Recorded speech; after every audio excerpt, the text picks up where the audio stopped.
আমি থাকবো, মধ্যখানে ক্যামেরা থাকবে, আর কেউ থাকবে না।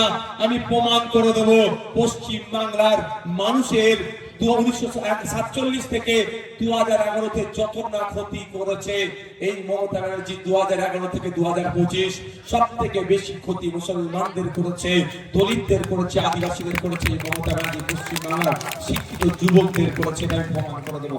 আর আমি যদি না প্রমাণ করাতে পারি, আমাকে যদি তৃণমূলের ঝান্ডাটা ধরাতে পারে মমতা ব্যানার্জি, আমি হাসতে হাসতে ধরে নেব। আমি যদি ভুল হয় আর মমতা ব্যানার্জি যদি ভুল হয়ে যায়, আমাদের ঝান্ডা আমি ধরাবো না, বলবো আমি আপনার বাংলার মানুষকে নিস্তার দিন, আপনি একটু অবজার্ভ করুন। হবে চ্যালেঞ্জ গ্রহণ করুন। আমি পদে পদে বুঝিয়ে দেব প্রত্যেকটা কোথায় কোথায় মিথ্যে কথা বলছে। আমি প্রত্যেকটা অ্যাঙ্গেলে আমি ধরে দেখিয়ে দেব যে আপনি পশ্চিম বাংলার মানুষের সাথে বিচারিতা করেছেন, আপনি আদিবাসীদের ভালোবাসার কথা বলছেন।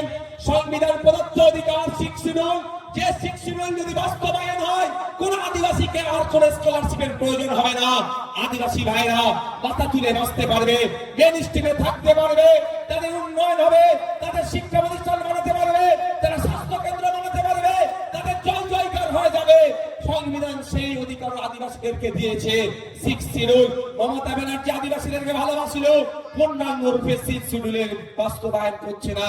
এই ভালোবাসার প্রয়োজন নাই।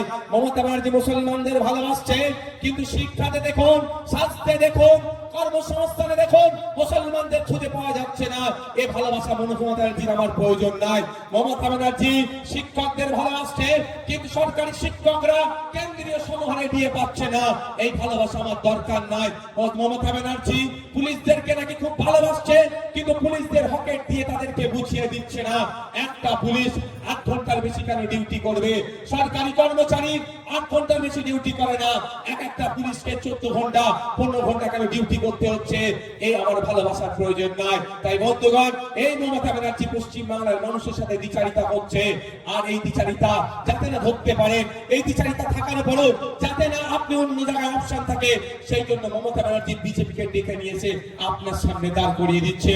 আমরা যখন রাজনৈতিক ভাবে মমতা ব্যানার্জির এই দ্বিচারিতা, বিজেপির এই সাম্প্রদায়িকতার বিরুদ্ধে কথা বলছি, এদের অন্যায়ের বিরুদ্ধে যখন আমরা দাঁড়িয়ে আছি, তখন আমাদেরকে ভুল বোঝানোর জন্য, আমাদের সম্পর্কে মিথ্যাচার করার জন্য বলা হচ্ছে যে আইএসএফ নাকি ভোট কেটে বিজেপিকে নিয়ে আসবে। এটা ওষুধ আমি আজকে দিয়ে যেতে চাই, শুনবেন আপনারা? হাত তুলুন যারা শুনতে চাইছেন, যারা শুনতে চাইছেন হাত তুলুন তো। মমতা ব্যানার্জির এই ওষুধটা আমি দিতে চাই। কি ওষুধ? মমতা ব্যানার্জি দলের লোকেরা আমাদের নামে মিথ্যাচার করে, কি বলে? ভোট কেটে নাকি বিজেপিকে নিয়ে আসবে। আমি আপনাদের এখানে বসিরহাট উত্তর বিধানসভায় এসে আমি কথা দিয়ে যাচ্ছি, মমতা ব্যানার্জিকে রেডি করুন। পিরজাদা আব্বাস সিদ্দিকী রেডি আছে, একটা এগ্রিমেন্ট পেপারে সই হবে। সইটা কি হবে একটু শুনে নিন আগে, তারপরে চালিয়ে দেবেন।